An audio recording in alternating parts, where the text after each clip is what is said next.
అందరికీ నమస్కారం. నా పేరు రమ. వరించిన బంధం 7వ భాగం. రచయిత నీలిమ గారు. నువ్వు జాయిన్ అయ్యి ఎన్నో రోజులు అవ్వలేదు. లోన్స్ సీనియర్స్కి అవైలబుల్గా ఉంటాయి కానీ మ్యాక్సిమం జూనియర్స్కి అయితే ఇవ్వరని అనుకుంటున్నాను. ఏంటంత అవసరం అని అడుగుతారు మేనేజర్ గారు. అది మా అమ్మకి బాలేదు సార్. ఆపరేషన్కి 10 lakhs కావాలని చెప్పారు. అందుకే అప్పుగా ఏమైనా ఇస్తారేమో అని. ఆ అప్పు తీరే వరకు ఖచ్చితంగా ఇక్కడే జాబ్ చేస్తాను, అలాగని సైన్ కూడా చేసిస్తాను అని అంటుంది. నేను బాస్తో మాట్లాడి ఏదో ఒక విషయం ఈవినింగ్లోకి చెప్తానులే, నువ్వు నీ వర్క్ చూసుకో అని అంటారు మేనేజర్ గారు. థ్యాంక్ యూ సార్ అని చెప్పి తన క్యాబిన్కి వెళ్ళి వర్క్ స్టార్ట్ చేస్తుంది ప్రణవి తన క్యాబిన్కి వెళ్ళి కూర్చొని వర్క్ స్టార్ట్ చేస్తుంది. హాయ్ ప్రణవి, ఏంటి డిస్కషన్ మన మేనేజర్తో అని అడుగుతుంది. పక్కన తన కొలీగ్ అయిన గీతిగా కొంచెం మనీ నీడ్ ఉంది, సో లోన్కి ట్రై చేద్దామని అడుగుతున్నానని అంటుంది ప్రణవి. ఓ మరి ఏమన్నారు మేనేజర్ గారు అని అడుగుతుంది గీతిక. బాస్తో మాట్లాడి ఏదో ఒకటి చెప్పమన్నారని అంటుంది ప్రణవి. ఏదో అలికిడి తగిలేసరికి ఇద్దరు ఎలర్ట్ అయి వర్క్లో మునిగిపోతారు. అమ్మ సాక్షి, అల్లుడు గారు ఏం చేస్తున్నారని అడుగుతారు శ్రీనివాస్ గారు. హాల్లోనే కూర్చొని టీవీ చూస్తున్న సాక్షిని వర్క్ చూసుకుంటున్నట్టున్నారు నాన్న అని అంటుంది. నీతో కొంచెం మాట్లాడాలి పదా అని చెప్పి వాళ్ళ రూమ్కి తీసుకొని వెళ్తారు సాక్షిని. ఏంటి నాన్న ఏమైందని అడుగుతుంది కొంచెం అయోమయంగా. అక్క గురించి తెలుసుకోవడానికి ఏమైనా ప్రయత్నించావా తల్లి? ఏమైందో కూడా తెలియట్లేదు, అసలు ఎందుకు వెళ్ళిపోయిందో తెలియట్లేదు, ప్రేమించిన వ్యక్తిని కాదని అని అంటారు శ్రీనివాస్ గారు. తెలియదు నాన్న, వాళ్ళ ఫ్రెండ్స్ అందరికి కూడా నేను ఫోన్ చేశాను, వాళ్ళు కూడా తెలియదని అంటున్నారు. కరణ్ గారు కూడా డిటెక్టివ్ని పెట్టినట్టున్నారు కానీ ఏ విషయం తెలియనట్టుంది అని అంటుంది. పోనీ ఇష్టం లేని పెళ్ళైతే అలానే వెళ్ళిపోయింది అనుకోవచ్చు, కానీ ప్రేమించిన వాడిని వదిలేసి ఎక్కడికి వెళ్ళింది, ఎందుకు వెళ్ళింది? దాని వ్యక్తిత్వం మంచిది కాదని అంటే మేము అలాగే వదిలేసేవాళ్ళం, కానీ చిన్నప్పటి నుంచి ఎంత పద్ధతిగా పెరిగింది, ఎప్పుడు తప్పంటూ చేసిందే లేదు. నా పెద్ద కూతురు తప్పు చేసిందంటే ఇప్పుడు నేను కూడా నమ్మడానికి సిద్ధంగా లేను, కానీ ఎందుకు వెళ్ళిందో తెలియట్లేదురా అని బాధగా అంటారు శ్రీనివాస్ గారు. బాధపడకండి నాన్న, మీరే ఇలా అయిపోతే అమ్మని ఎవరు చూసుకుంటారు? అమ్మకైనా కొంచెం ధైర్యం చెప్పాల్సింది మీరే కదా. తొందరలోనే అక్క ఖచ్చితంగా తిరిగి వస్తుంది, మేము అన్ని విధాలా ప్రయత్నిస్తాం, ఎలాగైనా తెలుసుకొని తీరుతాను అని అంటుంది సాక్షి. కరణ్ కూడా చాలా బాధగా ఉండుంటాడు కదా, మీ మామయ్య గారు ఇలాంటి డెసిషన్ తీసుకుంటారనుకోలేదు, నా గురించి ఆలోచించినట్టున్నారు. ఎలాగైనా కరణ్ని కొంచెం ఆ బాధల నుంచి బయటకు తీసుకురావాల్సింది నువ్వే, భార్యగా అది నువ్వు పాటించాల్సిన ధర్మం కూడా అని అంటారు శ్రీనివాస్ గారు. సరేనన్న, అలాగే మిమ్మల్ని కూడా దగ్గరుండి చూసుకోవాల్సిన బాధ్యత నాదే కదా. రేపు అక్క వచ్చాక మీరు నీరసంగా ఉండి హెల్త్ పాడు చేసుకుంటే వీళ్ళని ఎందుకు చూసుకోలేదని నన్ను ప్రశ్నిస్తే నేనేమని సమాధానం చెప్పాలి? అందుకైనా సరే మీరు టైంకి తిని మందులు వేసుకోవాలి, అసలే మీ ఆరోగ్యం బాగోలేదని అంటుంది సాక్షి. సరేరా తల్లి, మాదే ఉంది, ఆల్రెడీ జీవితం చూసేసిన వాళ్ళం, మీరిద్దరూ సంతోషంగా ఉంటే మాకు అదే చాలు, ఇంకా ఎన్నాళ్ళు ఈ భారాన్ని మోయాలో అని అంటారు శ్రీనివాస్ గారు బాధగా. సరేనన్న, పదండి, భోజనం టైం అయింది కదా, మళ్ళీ మీరు మందులు వేసుకోవాలి, ఎలా జరగాలని ఉంటే అలా జరుగుతుంది, మీరు ఎక్కువగా ఆలోచించి స్ట్రెస్ తీసుకోకండి అని అంటుంది సాక్షి. సరే అని చెప్పి ఇద్దరూ బయటికి వస్తారు. సాక్షి ఏమో వాళ్ళ రూమ్కి వెళ్తుంది కరణ్ని భోజనానికి పిలవడానికని. అప్పటికే ఇంకా ల్యాప్టాప్లో వర్క్ చేసుకుంటూనే ఉండేసరికి కరణ్ గారు భోజనం టైం అయిందని అంటుంది. 5 minutes అని చెప్పి షట్ డౌన్ చేసి ఇద్దరు బయటకు వస్తారు.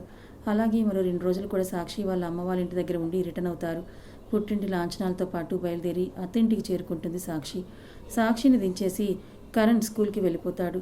సాక్షి వాడేడి అని అడిగితే ఇప్పుడే నన్ను దించేసి ఆయన పనుందని వెళ్ళారత్తయ్య అని అంటుంది. అవునా, బాగానే ఉన్నాడు అక్కడ అని అంటారు తులసి గారు. అత్తయ్య బాగానే ఉన్నారు, ఆయనకు తెలియదా ఏంటి ఎక్కడ ఎలా ఉండాలో అని అంటుంది సాక్షి చిరుకోపంగా. అబ్బో, మీ ఆయన్ని బాగానే వెనకేసుకొస్తున్నావులే అని అంటారు తులసి గారు. అదేం లేదులేండి అత్తయ్య అని అంటుండగానే పైనుంచి ఆద్య పరుగున వచ్చి చేతులు పట్టుకొని గిరిగిరా తిప్పేస్తుంది. ఏ ఆద్య ఆగు, కళ్ళు తిరుగుతున్నాయి అని అంటూ నవ్వేస్తుంది సాక్షి. తిప్పడం ఆపేసి తనని హక్ చేసుకుని I miss you so much వదినా అని అంటుంది ఆద్య. మిస్ యూ టూ అని తను కూడా తిరిగి హక్ చేసుకుంటుంది. వాళ్ళిద్దరు బాండింగ్ని నవ్వుతూ చూస్తూ ఉండిపోతారు తులసి గారు. అత్తయ్య, మామయ్య ఎక్కడ కనిపించట్లేదు అని అడుగుతుంది సాక్షి. ఏదో మాట్లాడాలని ప్రిన్సిపల్ గారు ఫోన్ చేశారు, అందుకని చెప్పి వెళ్ళారు, బహుశా కరణ్ కూడా అక్కడే వెళ్ళుంటారని అంటారు తులసి గారు. సరే అయితే నేను లగేజ్ పెట్టి వస్తానని చెప్పి లగేజ్ బ్యాగ్ తీసుకొని తన రూమ్కి వెళ్ళిపోతుంది. ఒకరోజు కరణ్ తన క్యాబిన్లో కూర్చొని వర్క్ చేసుకుంటూ ఉండగా సడన్గా తనకేదో గుర్తొస్తుంది. సడన్గా తన కళ్ళ ముందు ఏవో జ్ఞాపకాలు మెదిలి వర్క్ చేయబుద్ధి కాక సిస్టమ్ షట్ డౌన్ చేసేసి కార్ కీస్ తీసుకొని బయటకు వెళ్ళిపోతాడు. ఎక్కడికి వెళ్ళాలో తెలియక ఒక హోటల్కి వెళ్ళి కూర్చొని ఆలోచిస్తుంటాడు. మళ్ళీ ఒకసారి డిటెక్టివ్ ఫోన్ చేసి విషయం ఎంతవరకు వచ్చిందని అడుగుతాడు. అటు నుంచి ఏం సమాధానం రాకపోయేసరికి అసహనంగా ఫీల్ అవుతూ హాట్ డ్రింక్ ఆర్డర్ ఇస్తాడు. ఆర్డర్ రాగానే కాసేపు ఆలోచించి ఇంకా తన మనసు కూరట లభించక డ్రింక్ తీసుకొని సిప్ చేస్తాడు. అలాగే 4-5 పెగ్స్ వేసేసి అప్పటికే కొంచెం ఎక్కువైపోవడంతో నేరుగా వచ్చి కారులో కూర్చుంటాడు. కొంచెం ముందుకు రాగానే సడన్గా కారు ఆగిపోతుంది. ఏమైందని దిగి చూసేసరికి కార్ టైర్ పంచర్ అయి ఉంటుంది. అప్పటికే ఆకాశం అంతా మబ్బులు పట్టి ఉండడంతో వర్షం రావడానికి రెడీగా ఉంది వాతావరణం. కిరణ్కి ఫోన్ చేసి కార్ తీసుకొని రమ్మని చెప్పి రోడ్ సైడ్ ఫుట్పాత్ మీద నుంచుంటాడు. చిరు చినుకులు మొదలై కుండపోతగా వర్షం కురుస్తూ ఉండడంతో కరణ్ కూడా తడిచిపోతాడు. కాసేపటి కిరణ్ వచ్చి పికప్ చేసుకొని ఇంటికి తీసుకొని వెళ్తాడు. ఫేస్ని చూసి కిరణ్కి అర్థమైపోతుంది డ్రింక్ చేశాడని. దానికి తోడు వర్షంలో తడవడం వల్ల మొహం అంతా నీరసించిపోయి ఉంది. కాసేపటి కారు ఇంటి ముందుకు రాగానే నెమ్మదిగా దిగి కరణ్ చేయి పట్టుకొని దించి కాలింగ్ బెల్ కొడతాడు. అప్పటికే టైం 10:30 అవుతుండడంతో కరణ్ గారు ఇంకా రాలేదేంటని వాళ్ళ అత్తయ్యకి మామయ్యకి భోజనాలు పెట్టేసి రూమ్లోకి పంపించేసి తను హాల్లోనే వెయిట్ చేస్తుంటుంది సాక్షి. కాలింగ్ బెల్ మోగేసరికి డోర్ దగ్గరికి వెళ్ళి ఓపెన్ చేస్తుంది. తడిచిపోయిన బట్టల్లో నీరసంగా ఉన్న తన చేయి పట్టుకొని ఉన్న కిరణ్ చూసి ఏమైందన్నయ్య అని అడుగుతుంది. ఏం లేదురా, నేనే పార్టీ అని అంటే వచ్చాడు. కొంచెం లైట్గా డ్రింక్ చేశాము. దానికి తోడు వాడు కారు పంచర్ అవ్వడం వల్ల వర్షంలో తడిచాడు, అందువల్ల అలా ఉన్నాడని అంటూ తీసుకెళ్ళి వాళ్ళ రూమ్లో పడుకోబెట్టేసి వస్తాడు. కరణ్ గారు ఈరోజు ఎందుకు ఇలా డ్రింక్ చేసినట్టు అన్నయ్య చెప్పింది అబద్ధమని తన మాటలోనే తెలుస్తుంది. ఎందుకు ఇలా ఇంతలా డ్రింక్ చేశారని ఆలోచిస్తున్న సాక్షికి సడన్గా గుర్తొస్తుంది ఎందుకు కరణ్ అంతలా డ్రింక్ చేశాడు. ఇంత సడన్గా కరణ్ గారు ఈరోజు ఎందుకు డ్రింక్ చేసినట్టు ఆయన ఫేస్ చూస్తేనే తెలుస్తుంది. ఎంత బాధపడుతున్నారో ఏమై ఉంటుందని ఆలోచిస్తున్న సాక్షికి ఐడియా వస్తుంది ఈరోజు వాళ్ళ అక్క బర్త్డే అని. లాస్ట్ ఇయర్ ఇదే రోజు ఎంతో సంతోషంగా గడిపిన వారిద్దరూ ఇప్పుడు ఎంత బాధపడుతున్నారని తలుచుకోగానే ఒక్క నిమిషం వాళ్ళ అక్క మీద కోపం వస్తుంది. కానీ అంతలోనే ఏం జరిగి ఉంటుందో తెలియక బాధగా ఆలోచిస్తూ ఉండిపోతుంది. ఆ తాగిన మత్తు వాళ్ళ మనసుకు కొంచెం ప్రశాంతత వస్తుందేమో, హాయిగా నిద్రపోతాడు. కానీ విశ్రాంతి లేకుండా ఇటు కరణ్ గురించి అటు అవిక గురించి ఆలోచిస్తూ ఆ రోజుకి నిద్రకి దూరం అవుతుంది సాక్షి. అద్దం ముందు నుంచొని వేసుకున్న డ్రెస్ని పదే పదే చూసుకుంటూ మురిసిపోతూ ఉంటుంది అవిక. ఎందుకంటే ఆ డ్రెస్ని బర్త్డే గిఫ్ట్గా కరణ్ ప్రజెంట్ చేశాడు కాబట్టి. అప్పుడే తన ఫోన్కి వైబ్రేషన్ వచ్చేసరికి ఎవరా అని తీసి చూస్తే అది కరణ్ నుంచి మెసేజ్ వస్తుంది. Happy birthday my lovely Angel. ఈ రోజంతా నీ టైం నాతోనే 10 మినిట్స్లో నీ ముందుంటానని ఆ మెసేజ్ సారాంశం. ఓకే అని పక్కన స్మైలీ ఎమోజీ, లవ్ ఎమోజీ పెట్టి మెసేజ్ సెండ్ చేసి పక్కనే పడేసి ఫోన్ రెడీ అవ్వడంలో మొదలు పెడుతుంది. కాసేపటికి బయటకు వచ్చి వాళ్ళ అమ్మ నాన్న దగ్గర బ్లెస్సింగ్స్ తీసుకొని మాట్లాడుతూ ఉండగానే సాక్షి ఫోన్ చేస్తే తనతో మాట్లాడి కరణ్ కార్ హార్న్ కొట్టేసరికి వాళ్ళ నాన్నతో చెప్పి బయటకు వస్తుంది. బయట తన కోసమే కళ్ళు కాయలు కాసేలా ఎదురు చూస్తూ కూర్చున్నాడు కారులో. తను ప్రజెంట్ చేసిన లైట్ బ్లూ కలర్ లెహంగా డ్రెస్లో కనిపించని నడుముతో చున్నీ వన్ సైడ్ అలా వదిలేసి హెయిర్కి ఫ్లక్కర్ పెట్టి కాటుక కళ్ళు చెవులకు మ్యాచింగ్ హ్యాంగింగ్స్ పెట్టుకొని అలా నడుచుకుంటూ వస్తుంటే కన్ను ఆర్పకుండా చూస్తూ ఉండిపోతాడు. కరణ్ అలా చూస్తూ ఉండేసరికి కొంచెం సిగ్గుపడుతూ అడుగు వేసుకుంటూ కారెక్కుతుంది. అలా డోర్ వేసిందో లేదో చేయి పట్టుకుని ఒక్కసారిగా దగ్గరికి లాగేసరికి కరణ్ ఒళ్ళో కూర్చున్నట్టుగా పడిపోతుంది. ఊహించని పరిణామానికి ఒక్క సెకండ్ షాక్ అయినా నెక్స్ట్ సెకండ్ సిగ్గుతో రెప్పలు వాల్చేసి ఏంటి కరణ్ ఇది అని అడుగుతుంది. మరి నేను కొనిచ్చిన డ్రెస్ నా కోసం వేసుకున్నందుకు నీకు థ్యాంక్ యూ చెప్పాలి కదా, అది చెబుదామని అంటాడు అల్లరిగా నవ్వుతూ. ఏం అవసరం లేదులే, నువ్వు నాకు థ్యాంక్స్ చెప్పాల్సిన అవసరం లేదులే కానీ ముందు పోనివ్వండి, అమ్మ వాళ్ళు చూసారంటే అస్సలు బాగోదని అంటుంది అవి. సరే అయితే ఈరోజు ఈవినింగ్ లోపు నా గిఫ్ట్ నాకు ఇచ్చేయాలి, లేకపోతే అస్సలు ఒప్పుకోను. నువ్వు ఇస్తే ఒకటి, నేను కానీ ఇస్తే ఎన్ని తీసుకుంటానో లెక్కే లేదని వార్నింగ్ టోన్లో చెప్పి కార్ని స్టార్ట్ చేస్తాడు. నేరుగా సింహాచలం వెళ్ళి అక్కడ దర్శనం చేసుకొని అక్కడ అన్నదానానికి కూడా అవికా పేరు మీద కొన్ని డబ్బులు ఇచ్చేసి తర్వాత కైలాసగిరి తీసుకెళ్తాడు. అక్కడికి వెళ్ళి లవర్ స్పాట్ ప్లేస్లో తను కూర్చొని తన ఒళ్ళో అవికాని కూర్చోబెట్టుకొని నడుం మీదుగా చేతులు వేసి తన భుజం మీద మొహమానించి చెవి దగ్గరగా పెదాలు నిలిపి happy birthday my lovely once again అని అంటాడు హస్కీగా. థ్యాంక్ యూ డియర్ అంటుంది చిన్నగా. అప్పటికే మాటలు రాని మూగదానిలా అయిపోయింది ఆమె పరిస్థితి. ఎవరైనా చూస్తే అస్సలు బాగోదు, వదలండి అంటూ పైకి లేవాలని ప్రయత్నిస్తుంది. కానీ కరణ్ ఆ అవకాశం ఇవ్వకుండా అంతకంతకు పట్టు బిగిస్తాడు. ఇక ఎంత చెప్పినా వినడని అర్థమై కొంచెం ఫ్రీగా కూర్చొని గట్టిగా ఊపిరి తీసుకొని సిగ్గు వదిలి తనతో మాటలు కలుపుతుంది. అలా ఎంతసేపు వారి లోకంలో వారు విహరించారో తెలియదు. కానీ కడుపులో ఆకలి వేయడంతో టైం చూసేసరికి అప్పటికే 2 అయిపోయి ఉంటుంది. అక్కడ పక్కనే ఉన్న ఫుడ్ సెంటర్లో ఇద్దరు సరదాగా ఒకరికొకరు తినిపించుకుంటూ భోజనాన్ని కంప్లీట్ చేసి కొండ దిగి కిందకు వచ్చేస్తారు. ఆ రోజు క్లైమేట్ కూడా చాలా కూల్గా ఉండడంతో ఎండ అది ఎక్కువ లేకపోవడం వలన బీచ్కి వెళ్ళి బీచ్లో ఇసుకలో కూర్చొని చాలాసేపు అక్కడ పిల్లల్ని చూస్తూ ఎంజాయ్ చేసి తర్వాత ఒకరి చేతిలో ఒకరి చేయి పెనవేసుకుని అలా నడుస్తూ ఎవరూ లేని ప్రదేశంలో ఒక రాయి దగ్గర కరణ్ కూర్చొని తన ఒళ్ళో అవిని కూర్చోబెట్టుకుంటాడు. అవి, నువ్వు ఇస్తానన్న గిఫ్ట్ ఇంకా ఇవ్వలేదు, నువ్వు ఇస్తావా నన్ను తీసుకోమంటావా అని అంటాడు. ఇది పబ్లిక్ ప్లేస్ అని అంటుంది. అయితే నేనే తీసుకుంటా అని చెప్పి మీదకి లేవబోతుంటే వద్దు వద్దు నేనే ఇస్తాను, కళ్ళు మూసుకో అని అంటుంది. తను కళ్ళు మూసుకోగానే 2 బుగ్గల మీద చేతులు వేసి ప్రేమగా నుదుటి మీద ముద్దు పెడుతుంది. ఏంటిది, నేనేమైనా చిన్నపిల్లాడినా ఇలా పెట్టడానికి? లవ్లో పడి 2 years అయింది, అయినా కూడా బాయ్ ఫ్రెండ్కి ముద్దు ఎక్కడ పెట్టాలో తెలీదు, వేస్ట్ ఫెలో అని ముద్దుగా కసురుకుంటూ అటు ఇటు చూస్తాడు. ఎవరు వారికి దగ్గరలో లేకపోయేసరికి ఫ్రాక్షన్ ఆఫ్ సెకండ్లో తన పెదాలను అందుకుంటాడు. ఒక్క సెకండ్ షాక్ అయినా వెంటనే తెరుకొని అతని మెడ చుట్టూ చేతులు వేసి ఆమె కూడా ఇష్టంగా కిస్ చేస్తుంది.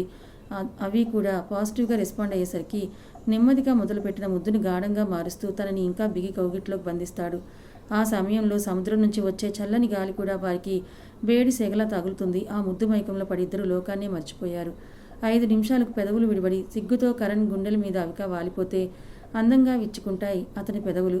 అవి, మనం ఎప్పుడు ఇలానే ఉండాలి. నీ మీద నాకున్న ఈ సముద్రం అంత ప్రేమని ఎలా చూపించాలో కూడా నాకు తెలియట్లేదు. నేను ఎప్పుడైనా ఏమైనా అన్నా సరే నన్ను తిట్టు కొట్టు, కానీ ఎప్పుడూ కూడా నా నుంచి నువ్వు దూరంగా వెళ్ళకు, నేను తట్టుకోలేనురా అని చాలా ఉద్వేగంగా అంటాడు కరణ్. నేను నీకెందుకు దూరంగా వెళ్తాను? ఆ పరిస్థితి వచ్చిందంటే అది ఖచ్చితంగా నా ప్రాణం వదిలి వెళ్ళిపోయే క్షణమని అర్థమని అంటుంది అవి.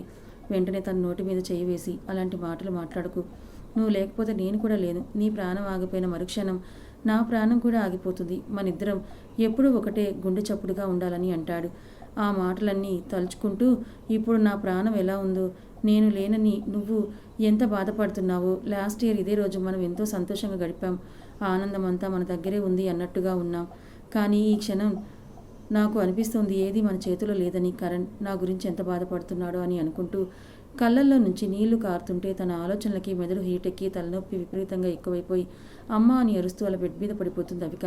తన అరుపుకి హాల్లో వర్క్ చేసుకుంటున్న సహస్ర తన దగ్గరికి వచ్చి చూసేసరికి అలా పడిపోయి ఉండడం చూసి ఇప్పుడు బాగా ఎమోషనల్ అయినట్టుంది అనుకొని నీళ్లు చల్లి కూర్చోబెట్టి ట్యాబ్లెట్ వేస్తుంది సహస్ర.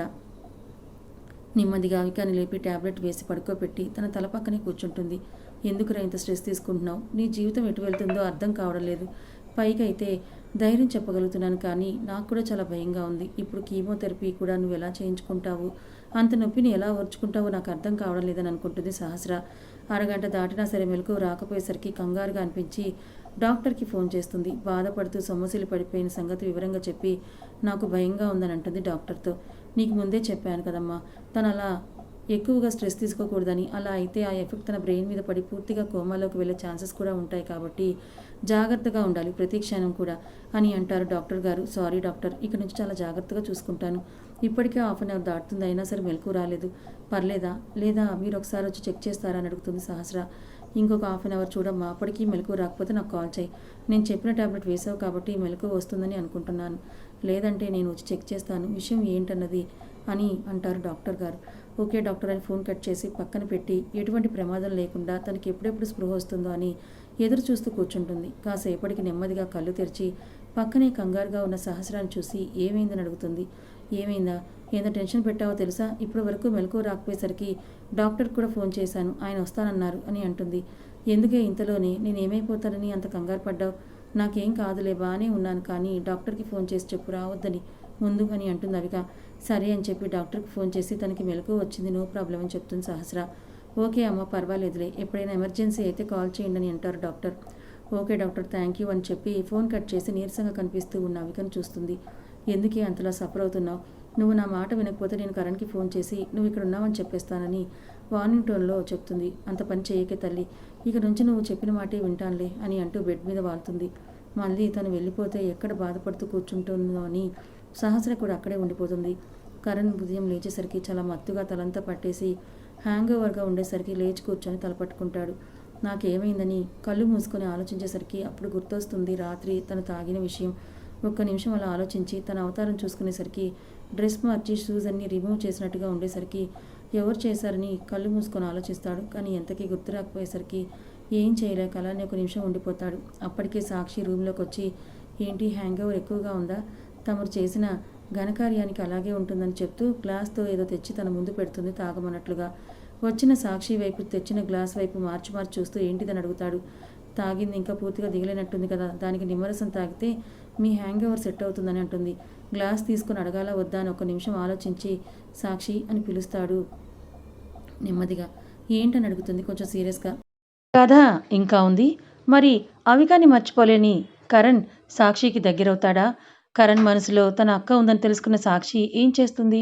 వీరిద్దరి జీవితం ఏ మలుపు తిరగబోతోంది? మరి తను ఎంతగానో ప్రేమించిన కరణ్ సాక్షి మెడలో తాళి కట్టాడని అవికకి తెలిస్తే అవిక వీళ్ళిద్దరి జీవితంలోకి వస్తుందా?